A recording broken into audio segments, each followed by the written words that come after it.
The summer of 2018 started like any other for me. George Hartwell, 73 years old and weathered by decades of fixing engines and raising 3 kids who'd grown up and moved away. My wife Martha had been gone 4 years by then, cancer taking her as quietly as she'd lived. And it was just me and Rex in the old 2-story house on Maple Street in Cedar Falls, Iowa. Rex was a German Shepherd mix, 12 years old with graying around his muzzle, and eyes that held the wisdom of a dog who'd seen his share of storms.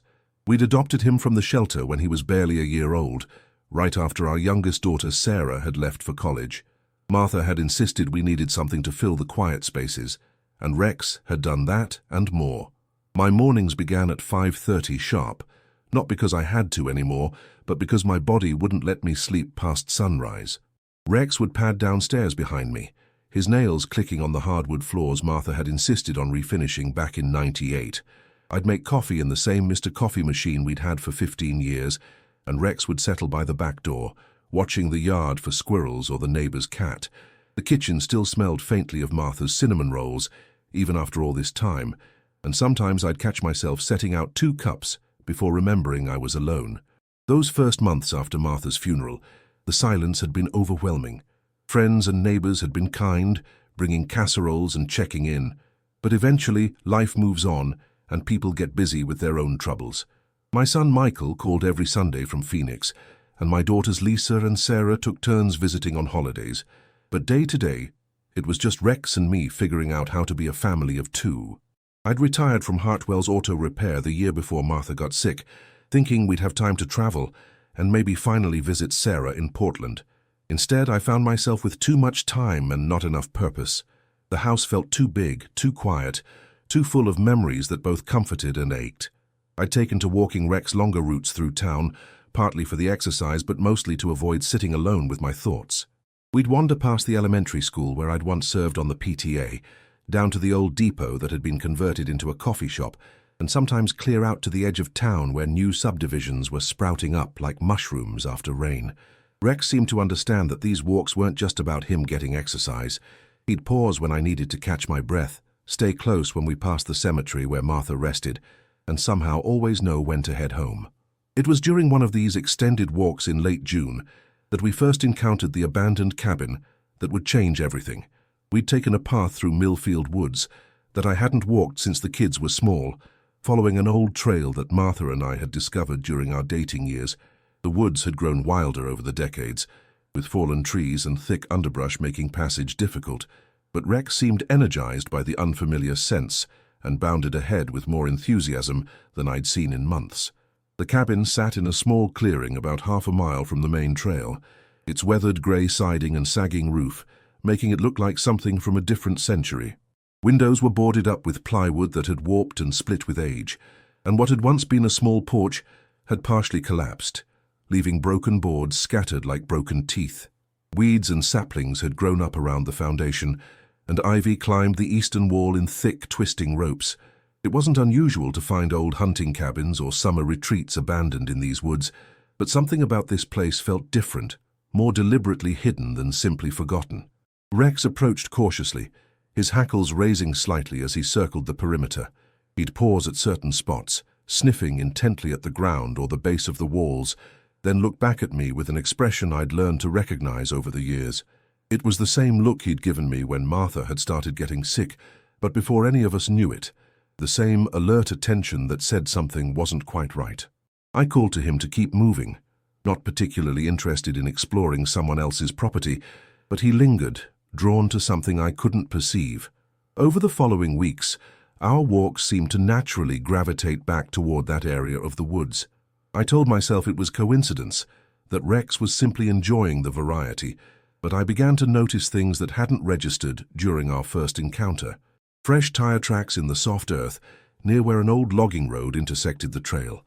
Cigarette butts that weren't weathered enough to have been there long.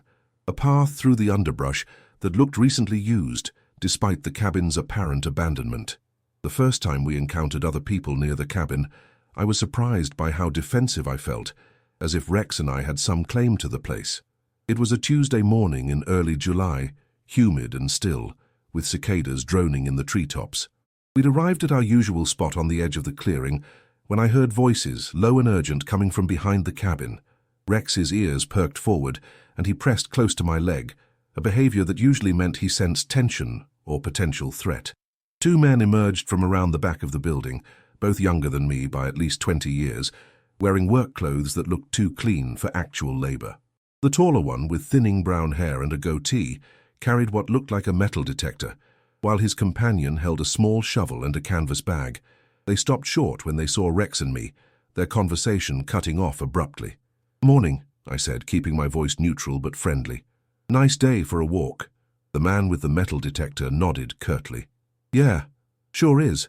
His eyes darted between Rex and me, assessing. "You from around here?" "Cedar Falls," I replied. "Just getting some exercise with my dog. You folks hunting for something specific?" They exchanged a look that lasted a beat too long. "Just metal detecting," the shorter man said. "Looking for old coins, stuff like that. Thought this might be a good spot." Something in their manner struck me as off, though I couldn't put my finger on exactly what. Maybe it was the way they stood, too far apart to be casual companions, but positioned as if they were ready to move in opposite directions. Maybe it was how clean their equipment looked, or how the shorter man kept glancing at the cabin as if expecting something. Rex seemed to sense my unease and moved slightly forward, not aggressively, but with the alert posture he'd developed over years of accompanying me to the garage when tensions ran high with difficult customers. "Well, good luck with that," I said, tugging gently on Rex's leash. "Come on, boy." As we walked away, I could feel their eyes on our backs, and I heard the taller man say something in a voice too low to make out words.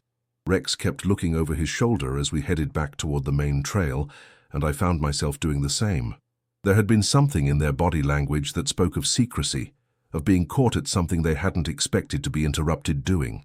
That evening, I found myself thinking about the encounter while Rex dozed at my feet in the living room. The television was on, some game show that Martha used to enjoy, but I wasn't really watching.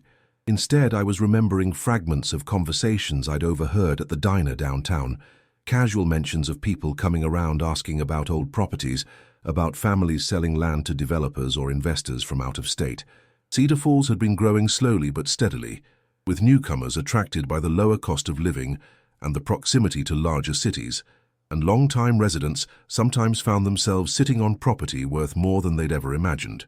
But that cabin didn't feel like something anyone would want to develop. It was too remote, too run down, too tangled up in woods that would be expensive to clear. And those men hadn't acted like developers or real estate scouts. They'd acted like people looking for something specific, something they expected to find in that particular location. Over the following days, Rex and I altered our route to pass by the cabin more frequently, though I told myself we were just exploring different parts of the woods. Each time I noticed small changes that suggested regular visitors.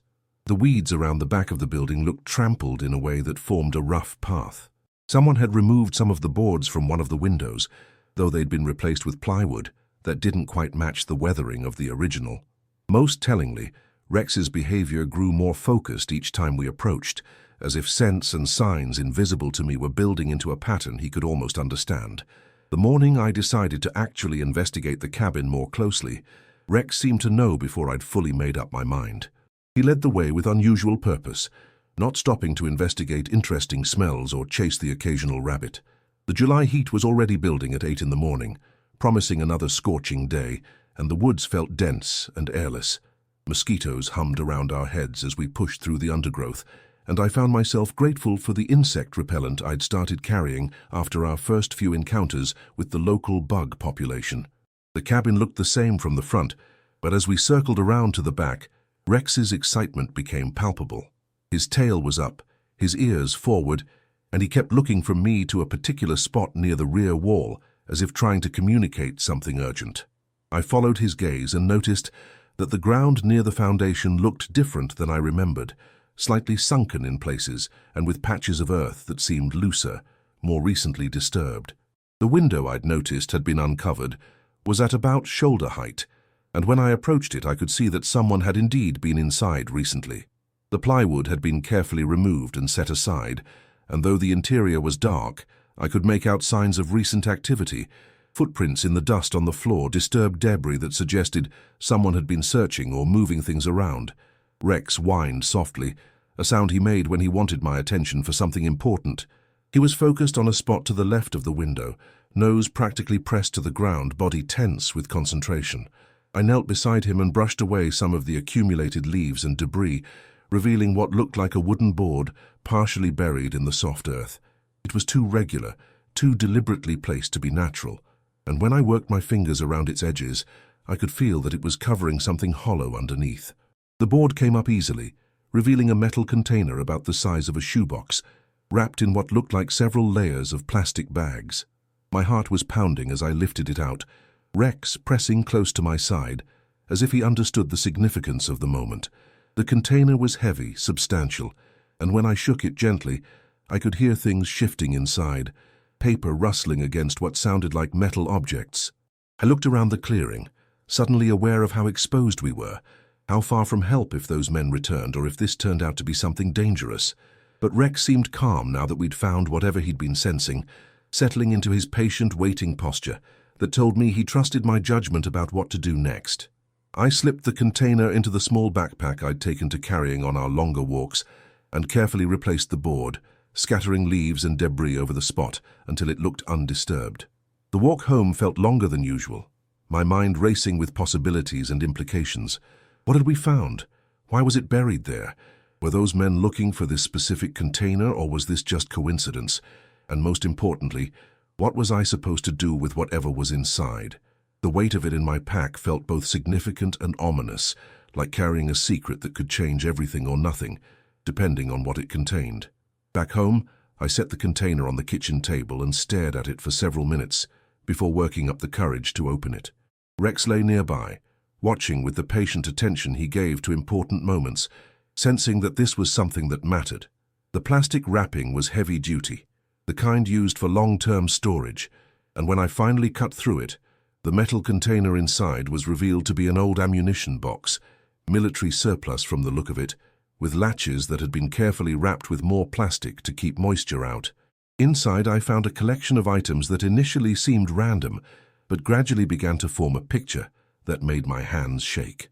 There were photographs, dozens of them, some in color, but many in black and white, showing people and places I didn't recognize, but that had the feel of documentation, of evidence. There were letters, handwritten in careful script, addressed to someone named Eleanor Whitmore, and signed by someone calling themselves, "Your devoted friend, James." There were official-looking documents, some with government seals, others that appeared to be bank statements or property records, and at the bottom, wrapped in a piece of oilcloth, was a leather-bound journal, its pages filled with handwriting in the same careful script as the letters. I opened the journal carefully, aware that the paper was old and might be fragile, and began to read the first entry, dated June 15th, 1943. "Eleanor, my dearest friend," it began, "if you are reading this, then something has happened to me and the worst of my fears have been realized. I pray that will never be the case, but recent events have convinced me that I must document what I know, both for my own protection and for the sake of justice."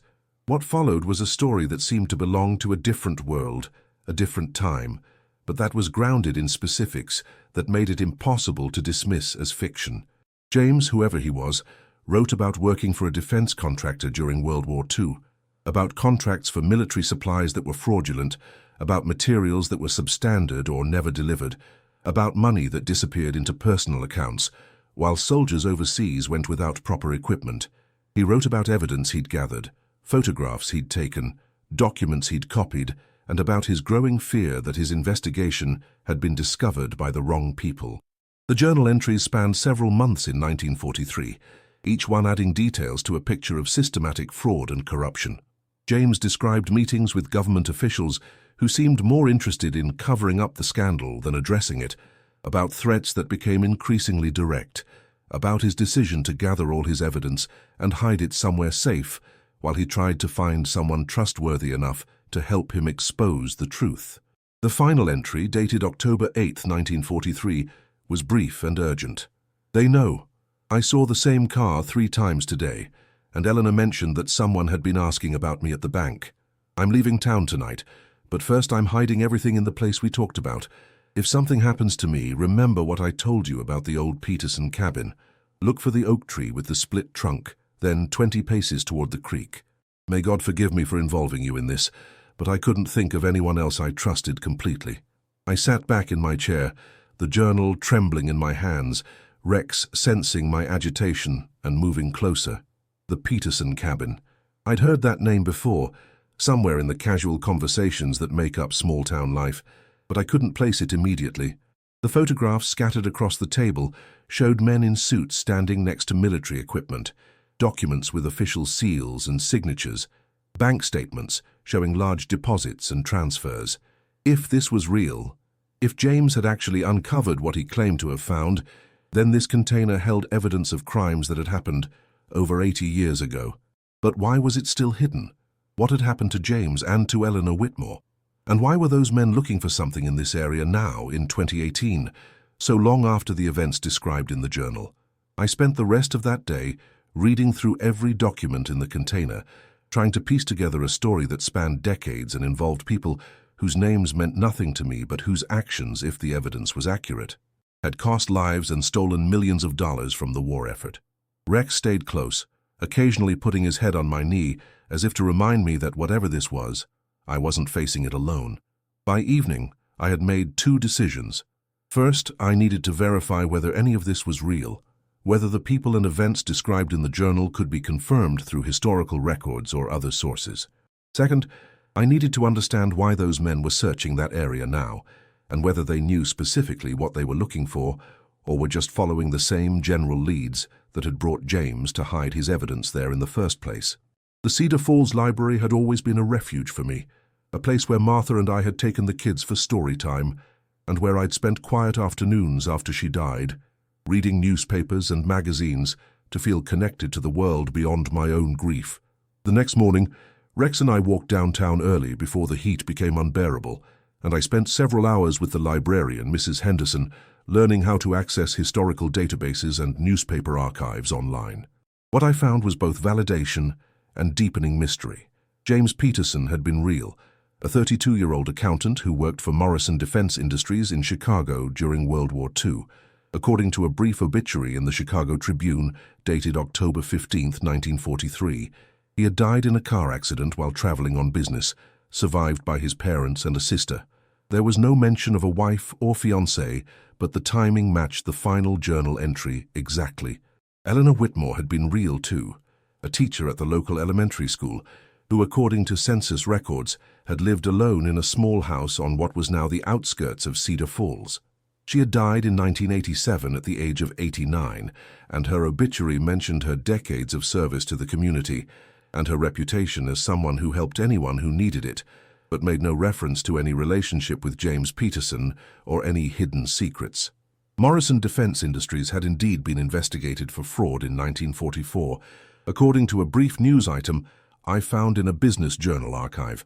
The company had been accused of supplying substandard materials to the military and inflating costs, but the investigation had been quietly dropped after the company's owner, Robert Morrison, died suddenly of a heart attack. The news item mentioned that key evidence had disappeared and that witnesses had become reluctant to testify, leading prosecutors to abandon the case rather than pursue it without sufficient proof. I sat in the library's parking lot after my research session, the summer heat making the car feel like an oven, trying to process what I'd learned. The people and events in the journal were real, the timeline matched historical records, and there had indeed been a fraud investigation that had been dropped under suspicious circumstances. James Peterson had died just days after his final journal entry in what was officially ruled an accident, but which happened at exactly the time he'd written about feeling threatened and planning to leave town. Rex was panting heavily in the passenger seat, and I started the car to get the air conditioning running, but neither of us moved to go home. Instead, I found myself thinking about the men we'd encountered at the cabin, about their metal detector and their too clean clothes, and their nervous energy when they'd realized they weren't alone. Were they treasure hunters who'd somehow learned about James's hidden evidence? Were they connected to the families of the people involved in the original fraud? Or was this something else entirely, a coincidence that had nothing to do with the container we'd found? That evening I called my son Michael in Phoenix, needing to talk to someone but not sure how to explain what Rex and I had stumbled into. Michael was a lawyer, specializing in corporate litigation, and I thought he might have perspective on what to do with evidence of crimes that were decades old.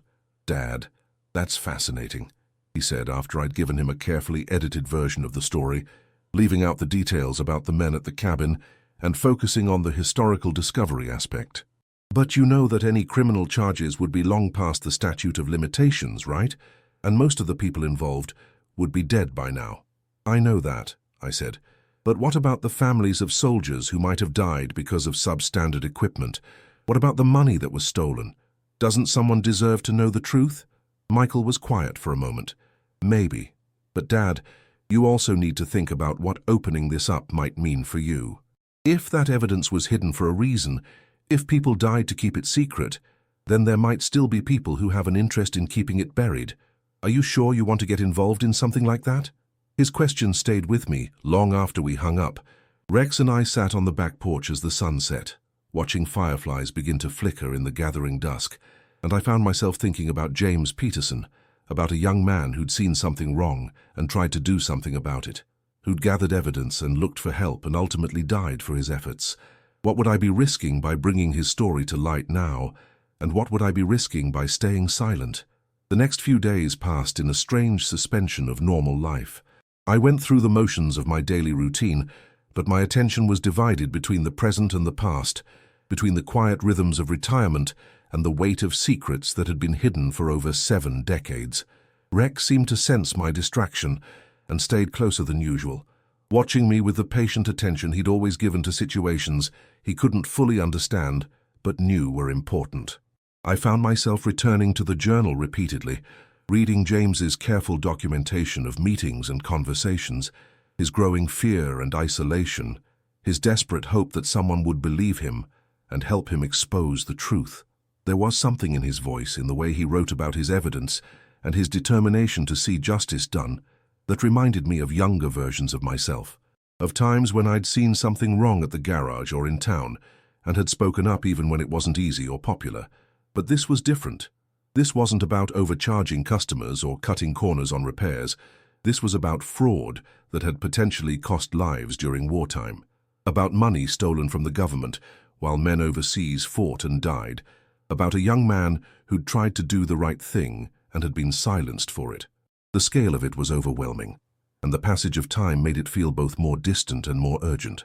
On Friday morning, Rex and I returned to the cabin, drawn by a combination of curiosity and dread. I told myself we were just taking our usual walk, but I knew I was hoping to encounter those men again, to get a better sense of what they were looking for and whether it was connected to what we'd found.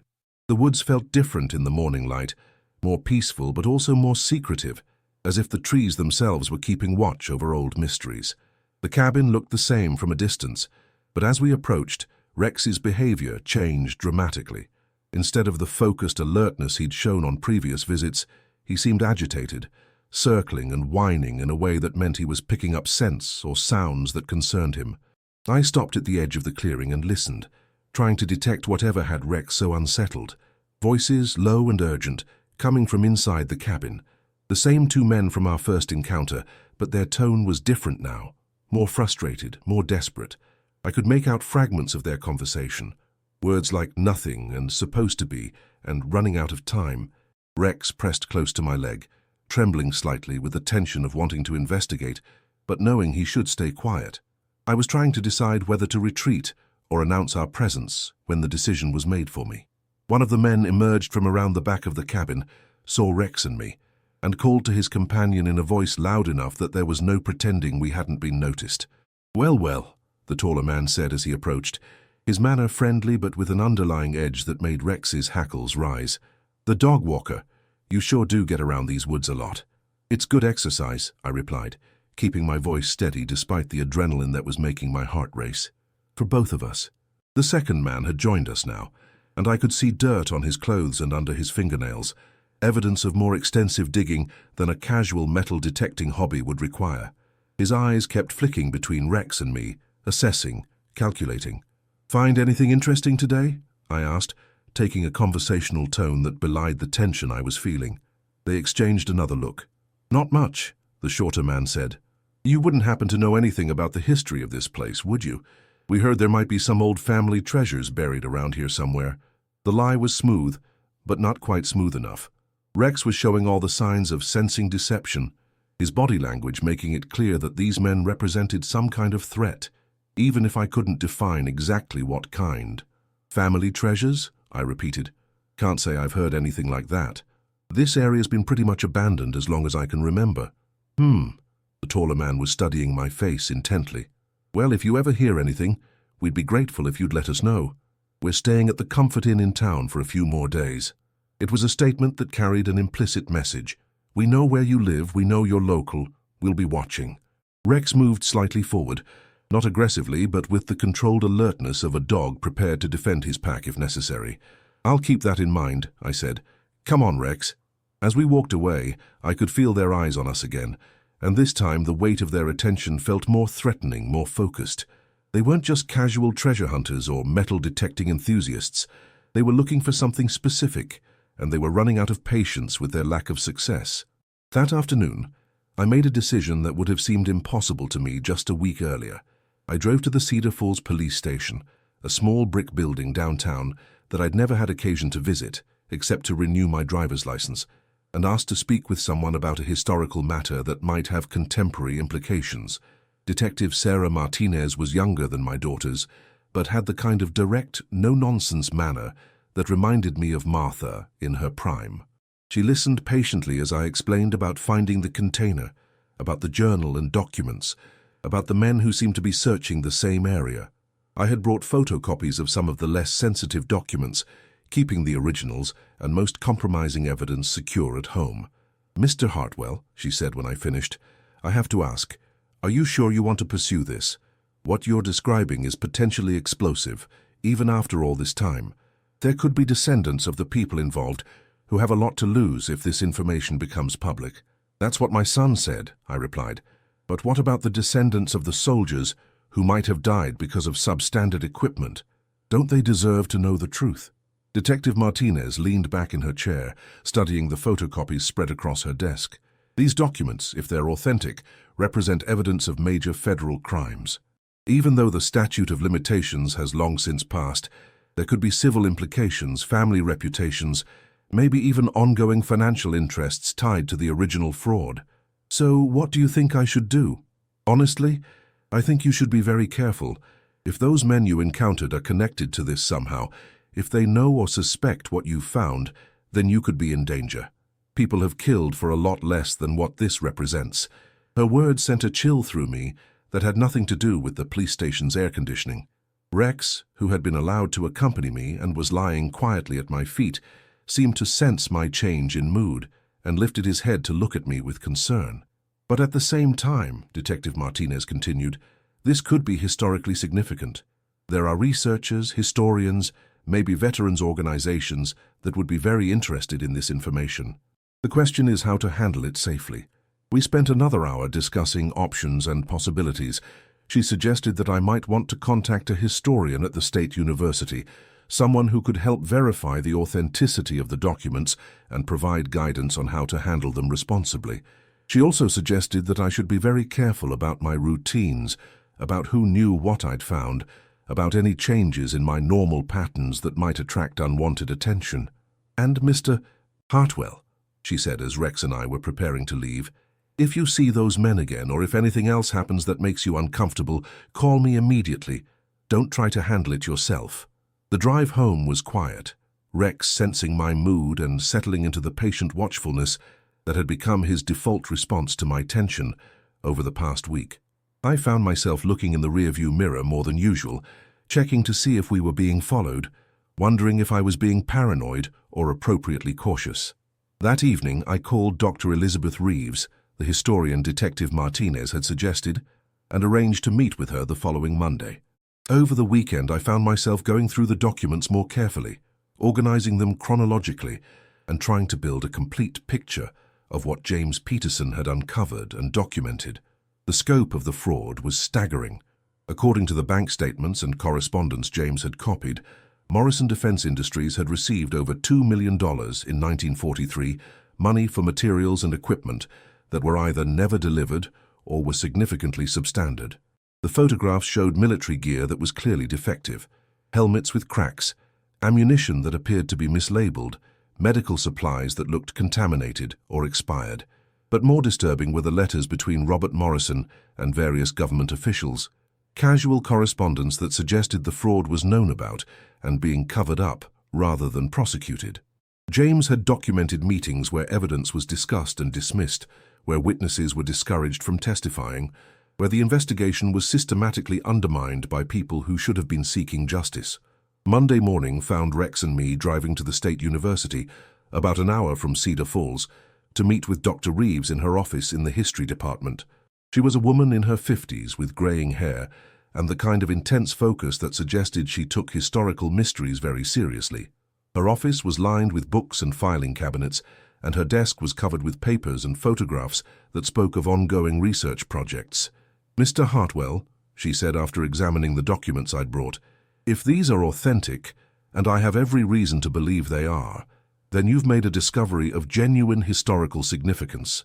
This level of documentation of wartime fraud is extremely rare. So what should I do with it?" Dr. Reeves was quiet for several minutes, studying the photographs and papers spread across her desk. "There are several possibilities. We could work together to verify everything thoroughly, then publish the findings in a historical journal or present them at an academic conference. That would ensure the information becomes part of the historical record without sensationalizing it. What about the families of soldiers who might have been affected? That's more complicated. Without knowing exactly which units received the substandard equipment or whether it actually led to casualties, it would be difficult to identify specific families. But the information could be valuable to military historians studying wartime procurement and logistics. We spent the rest of the morning going through the documents systematically, with Dr. Reeves explaining how to verify dates, signatures, and official seals, how to cross-reference the information with known historical records, and how to handle the materials to preserve them for further study. "Mr. Hartwell," she said as we concluded our meeting, "I want to emphasize how important it is that you be careful with this information. Even though the events happened decades ago, there could still be people with financial or reputational interests in keeping this quiet. Make sure someone else knows what you found, make copies of everything, and don't take unnecessary risks." The drive home was thoughtful, Rex dozing in the passenger seat, while I processed what Dr. Reeves had told me. The documents were real, the fraud had been significant, and there were ways to handle the information responsibly. But the warnings about being careful were also real, and I found myself thinking about James Peterson, about a young man who'd tried to do the right thing and had died for it. That afternoon, I made copies of all the documents and put them in a safety deposit box at the bank, along with a letter explaining what I'd found and how to contact Dr. Reeves if anything happened to me. It felt dramatic, like something from a movie rather than real life. But Detective Martinez's warnings and Dr. Reeves's cautions had made it clear that this was not a situation to take lightly. Tuesday morning dawned hot and humid, with the kind of oppressive weather that made even Rex reluctant to take his usual long walk.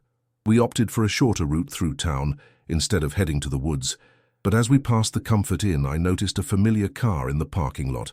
The two men were still in town, still presumably searching for whatever they thought was hidden near the cabin. That evening, as I was sitting on the back porch with Rex watching the sun set through the maple trees Martha had planted when we'd first bought the house, I noticed a car driving slowly past on the street.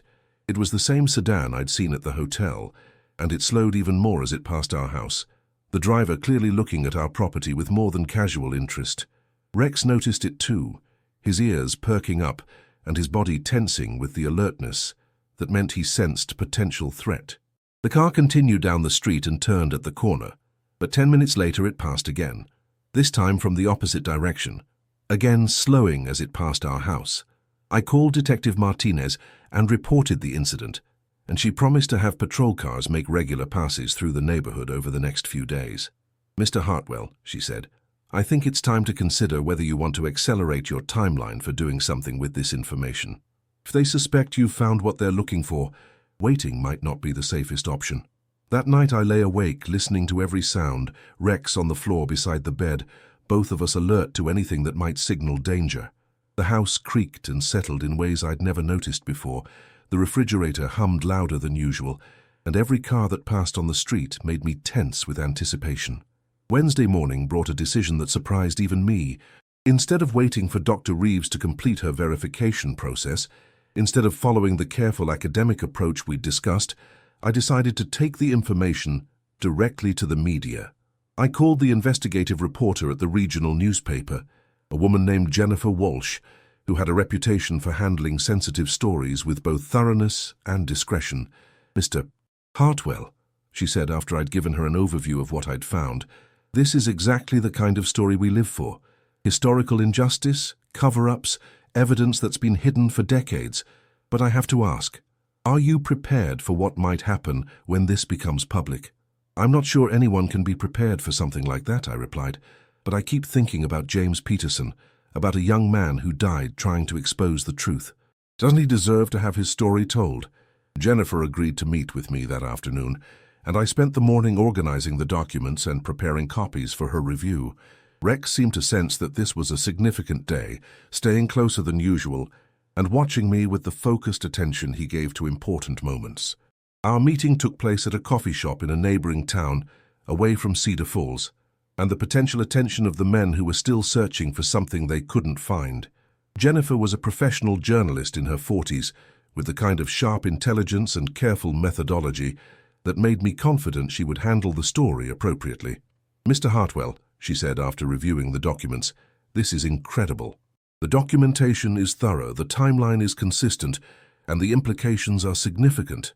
But before I can publish anything, I need to verify everything independently. How long will that take? A few weeks? Maybe a month? I need to confirm the authenticity of the documents, interview historical experts, maybe try to track down any surviving family members of the people involved. This isn't the kind of story you rush to publication." I understood her caution, but I also felt the pressure of time, the sense that the men searching for James's evidence were getting more desperate and potentially more dangerous. "What if I'm not safe to wait that long?" Jennifer studied my face intently. "Are you in immediate danger?" I told her about the men at the cabin, about the car driving past my house, about Detective Martinez's warnings and recommendations. She listened with the focused attention of someone accustomed to dealing with sources who might be at risk. "Here's what we're going to do," she said finally. "I'm going to expedite my research as much as possible without compromising the integrity of the story. In the meantime, you're going to be very careful about your routines, very aware of your surroundings, and very quick to call for help if anything feels wrong."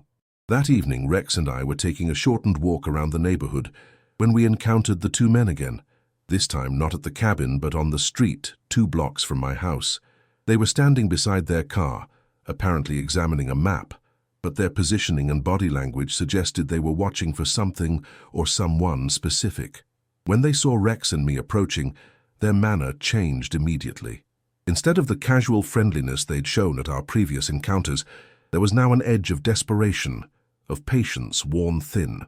"Well, if it isn't our friend with the dog," the taller man said, his smile not reaching his eyes, "we've been hoping to run into you again." Rex moved slightly forward, not aggressively but with the controlled alertness that said he was prepared to defend if necessary. I kept my voice steady despite the adrenaline rush. "Oh, something I can help you with?" "Actually, yes," the shorter man said. "We've been thinking about our conversation the other day, about family treasures and local history. You strike us as someone who knows this area pretty well." "I've lived here most of my life," I replied carefully. "Then maybe you've heard stories, old family legends, things that get passed down through generations. We're particularly interested in anything from the 1940s, maybe related to someone named Peterson or Whitmore." The specificity of their question sent ice through my veins. They knew about James Peterson and Eleanor Whitmore. They knew about the connection between those names and whatever they were searching for, which meant they might also know or suspect that I had found something significant. "Can't say those names ring any bells," I said, hoping my voice sounded more casual than I felt. The taller man stepped closer, close enough that Rex's body language shifted from alert to defensive. "Mr. Hartwell, isn't it? George Hartwell, 1247 Maple Street." They knew my name and address. The casual pretense was over, replaced by something much more direct and threatening. "That's right," I said, seeing no point in denying what they clearly already knew. "Mr. Hartwell, we think you might have found something that belongs to us, something that was lost a long time ago, something that our family has been looking for." "I don't know what you're talking about." The shorter man pulled out his phone and showed me a photograph of the cabin, taken from the same angle Rex and I had first approached it. We know you've been to this location multiple times over the past few weeks. We know you spent time searching around the building. And we know that something was removed from a hiding place near the back wall. My mouth went dry. They had been watching, documenting our visits, tracking our movements. The casual encounters had been anything but casual. "We're prepared to pay well for the return of family property," the taller man continued. "Very well. But we're also prepared to take other measures if necessary." Rex was trembling now, not with fear, but with the controlled energy of a dog preparing for action. His posture and expression had changed completely, and I realized that anyone looking at us would see exactly what was happening. Two men threatening an elderly man and his dog on a quiet residential street. "I think this conversation is over," I said, tugging gently on Rex's leash. "Come on, boy." "Mr. Hartwell," the shorter man called as we walked away. "We'll be in touch." That night, I called Detective Martinez and reported the encounter in detail. She arranged for increased patrols in the neighborhood and suggested that I might want to consider staying somewhere else for a few days while they investigated the men's background and intentions. "The problem is," she explained, "unless they actually threaten you directly or commit a crime, there's not much we can do legally, but based on what you've told me, I think you should take their implied threats very seriously."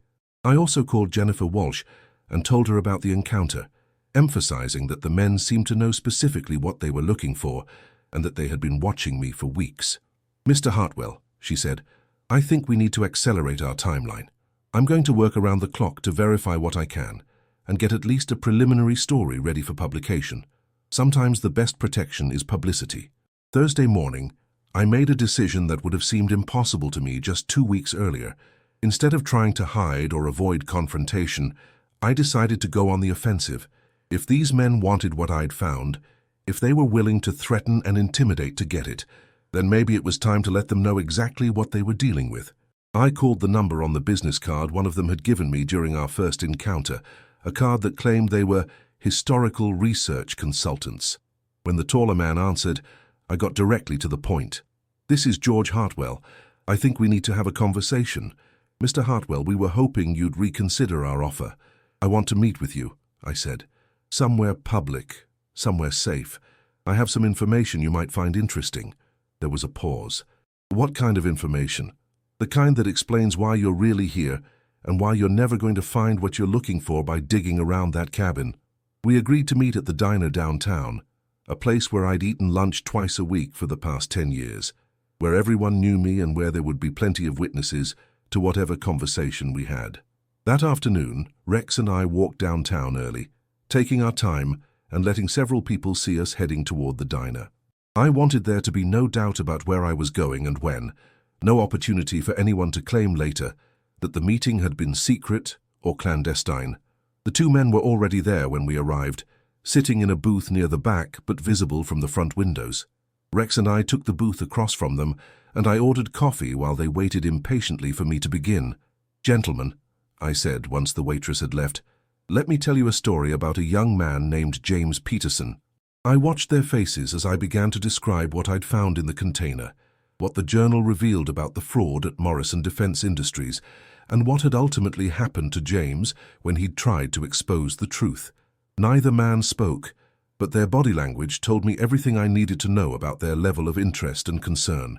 "The thing is," I continued, "James was smart enough to document everything thoroughly, names, dates, amounts, methods, and he was smart enough to hide his evidence where people like you would never find it." "People like us?" the shorter man said.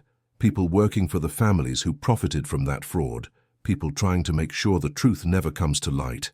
The question is, are you working for the Morrison family or for someone else who was involved?" The taller man leaned forward slightly. "Mr. Hartwell, you're making some serious accusations." "I'm not making accusations. I'm stating facts, based on documentary evidence that's been verified by historians and law enforcement.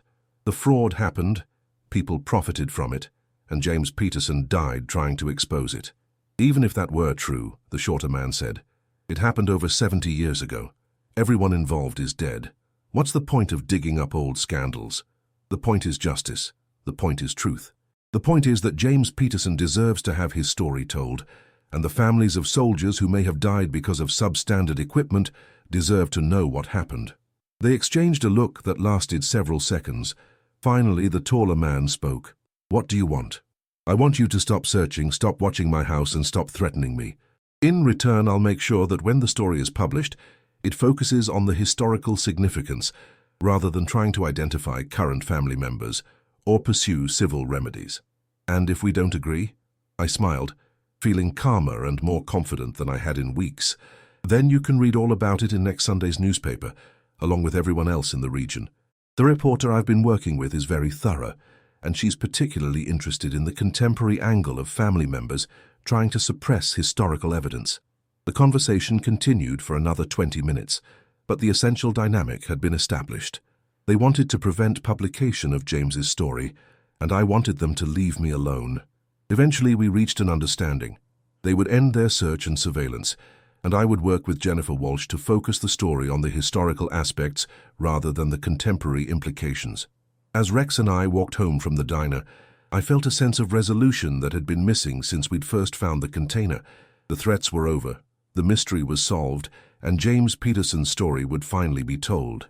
Jennifer Walsh's article was published 3 weeks later, on a Sunday morning in late August, when the summer heat was finally beginning to break, and the first hints of autumn were visible in the changing light.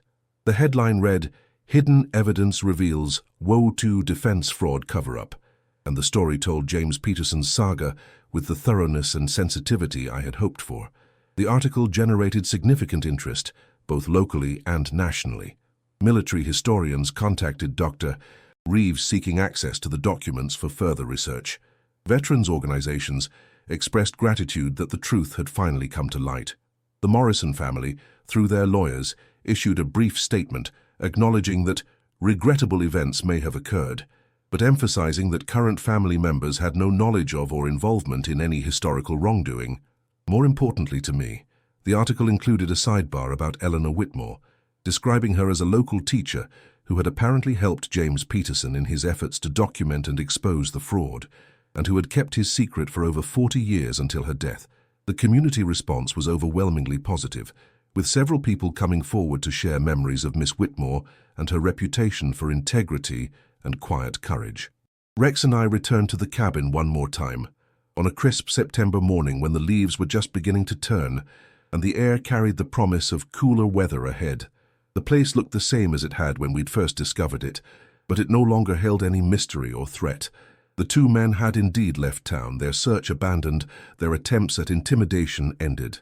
Standing in the clearing where it had all begun, I thought about James Peterson and Eleanor Whitmore, about courage and integrity and the long arc of justice.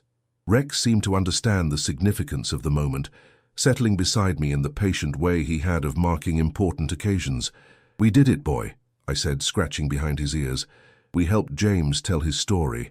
Rex looked up at me with the expression of calm satisfaction he wore when a job had been completed successfully. Then he stood and headed toward the path home, ready to return to the comfortable rhythms of our daily life, secure in the knowledge that we had done what needed to be done. The months that followed brought a sense of completion I hadn't felt since Martha's death. The story of James Peterson's discovery had given me a purpose, a connection to history and justice that filled some of the empty spaces retirement had created.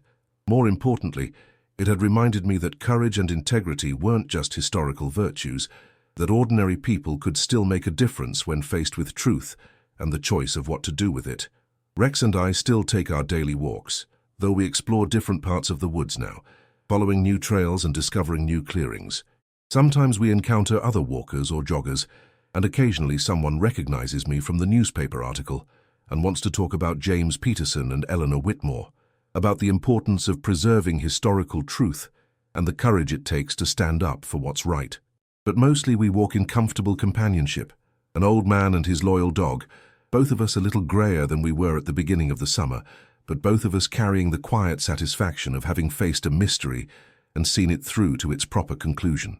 As I sit here now, writing this account on a cold winter evening while Rex dozes by the fireplace, I find myself thinking about the choices we all face when confronted with truth, with injustice, with the opportunity to make a difference. James Peterson chose courage over safety, chose truth over silence, and ultimately paid with his life. Eleanor Whitmore chose loyalty over ease, keeping a dangerous secret for decades to protect a friend's memory and mission. Rex and I had our own choice to make when we found that container buried in the woods, and I'm proud of what we decided. We chose to honor James Peterson's sacrifice, to ensure his story was told, and to face down those who would have kept the truth buried forever. The experience taught me that retirement doesn't have to mean withdrawal from life's important battles, that age can bring wisdom and perspective that make courage more possible rather than less. It reminded me that justice isn't just about courts and laws, but about ordinary people deciding to do what's right, even when it's difficult or dangerous. Most of all, it confirmed something I'd always suspected, but had never put to the test, that the bond between a man and his dog can sustain them through challenges that might seem overwhelming when faced alone.